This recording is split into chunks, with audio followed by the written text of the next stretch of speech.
दोस्तों एक ही सवाल क्लाइंट बार बार व्हाट्सएप पे लिखता है या सोशल मीडिया पे लिखता है कि फ़ोन करता है कि चाइना से सामान मंगाने के लिए कौन कौन सा डॉक्यूमेंट चाहिए। मेरा आसान जवाब है भाई, किसी किस्म का कोई डॉक्यूमेंट नहीं चाहिए, कोई हमें आपकी डिटेल नहीं चाहिए होती। सिर्फ हमें डिटेल बता दो कि क्या चाहिए। माल को हम आपके लिए बाई भी करेंगे, माल को आपको हम फ्रेट भी कराएंगे, माल का आपको हम कस्टम क्लियरेंस भी कराएंगे, होम डिलीवरी कराएंगे।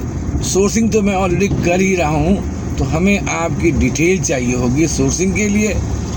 और अगर आप सिर्फ सामान मंगाना चाहते हैं उसके लिए हमें कोई रिक्वायरमेंट नहीं, क्योंकि सारा कुछ हमारा लगता है, डॉक्यूमेंट हमारे लगते हैं, पोर्ट की पेमेंट हमारी लगती है, ड्यूटी हमारी लगती है, ट्रक का किराया हमारा लगता है। सिर्फ आपने हमें डिटेल देना है, आइटम की तस्वीर, उसका नाम, वेट, क्वान्टिटी व्हाट्सअप कीजिए।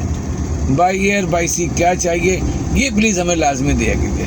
आपका बहुत शुक्रिया कि मज़ीद मालूमात के लिए मुझे व्हाट्सअप करें।